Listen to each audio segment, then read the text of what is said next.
దేవుని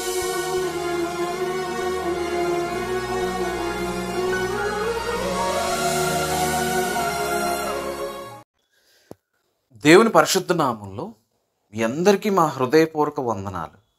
ఈరోజు దేవుని వాగ్దానం, విశ్వాస సహితమైన ప్రార్థన ఆ రోగిని స్వస్థపరచును.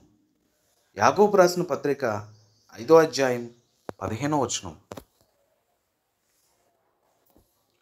ప్రియమైన సహోదరి సహోదరులారా, దేవుడు విశ్వాస సహితమైన ప్రార్థన ఆ రోగిని స్వస్థపరచును అని తెలియజేస్తూ ఉన్నారు.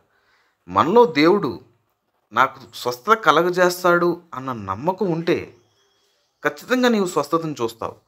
ఆనాడు రక్తస్రావం కలిగిన స్త్రీ దేవుని యొక్క వస్త్రపు చెంగు ముట్టితే చాలు స్వస్థపరచబడతాను అని అనుకొని వస్త్రపు చెంగు ముట్టిన వెంటనే ఆమె బాగుపడింది.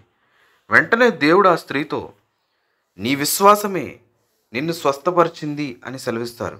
ఇక్కడ మనం గమనించవలసింది ఏంటంటే, దేవుడు మన పట్ల కార్యాలు చేస్తాడు, కానీ మనలో విశ్వాసం అనేది ఖచ్చితంగా ఉండాలి.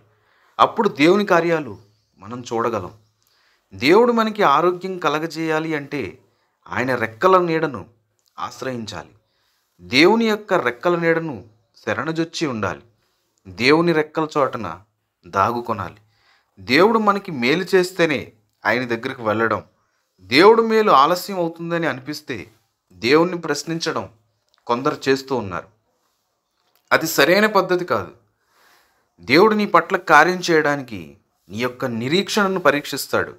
అప్పుడు నీవు పరీక్షించబడినప్పుడు ఓర్పుతో సహనంతో ఆయన యందు దీనుడువై నీ యొక్క విశ్వాసాన్ని ఏమాత్రం కూడా కోల్పోకుండా దేవుని ఎదుట ఉండాలి. యోబుని మనం చూసినట్లయితే తనకున్న ఆస్తి, కుమారులు అందరూ పోయినా చివరికి తన భార్య వచ్చి, నీ దేవుని దూషించి మరణం కమ్ము అని చెప్పిన యోబు కనీసం నోటి మాట చేతనైనను పాపం చెయ్యలేదు అని వ్రాయబడి ఉంది. అటువంటి గొప్ప నిరీక్షణ, విశ్వాసాన్ని మనం కూడా కలిగి ఉండాలి. నా దేవుడు ఇచ్చెను, నా దేవుడు తీసుకొనెను అని అన్నాడే కానీ దేవుణ్ణి దూషించలేదు. ఈనాడు అన్ని పాపాలు చేసి దేవుని దగ్గర క్షమాపణలు పొందుకోకుండా తమ జీవితంలో కార్యాలు జరగాలి అని ఎంతోమంది ఆలోచిస్తూ ఉన్నారు. మొదటగా నీవు చేసిన పాపానికి ఆయన ఎదుట ఒప్పుకొని క్షమాపణలు పొందుకోవాలి. ఆయన ధర్మశాస్త్రాన్ని అంగీకరించి దేవుని ఆజ్ఞల ప్రకారం నీవు జీవించగలిగినట్లయితే ప్రభువు నీకు తోడుగా ఉంటాడు. నీ హృదయం శుద్ధి అవ్వకుండా నీవు దేవుణ్ణి చూడలేవు. ఆయన యందు విశ్వాసం ఉంచిన వారు ఎవ్వరూ కూడా ఇప్పటి వరకు సిగ్గునందలేదు.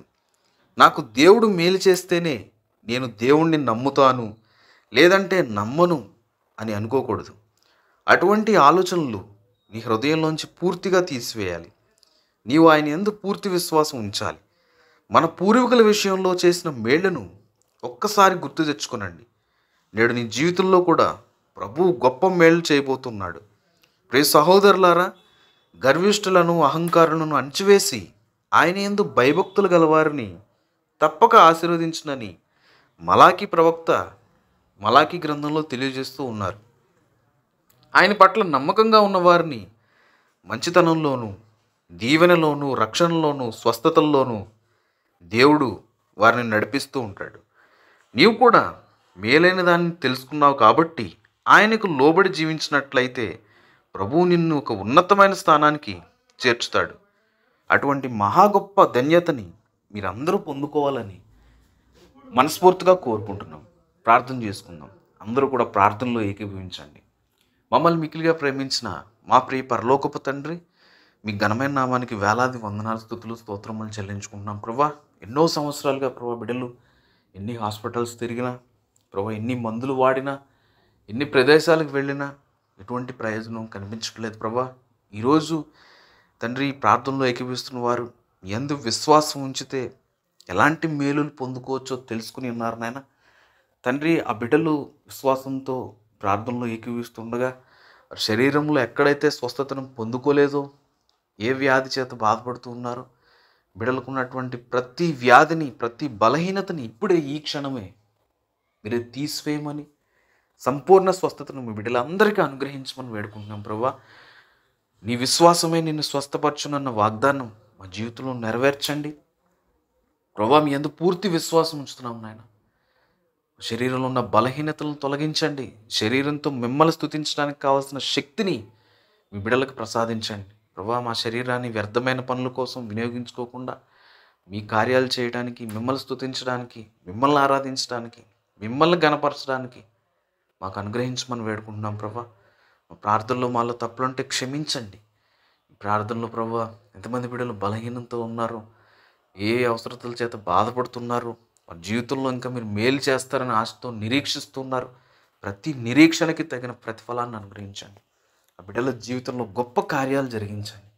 మీ శాంతి, మీ సమాధానం మీ బిడ్డలకు అనుగ్రహించండి.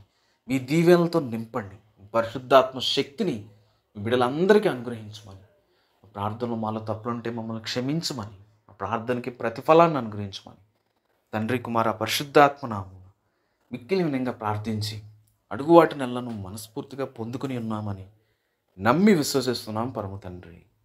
ఆమెన్. దేవుడు తన పరిశుద్ధ వాక్యాన్ని దీవించి ఆశీర్వదించునుగాక. ఆమెన్.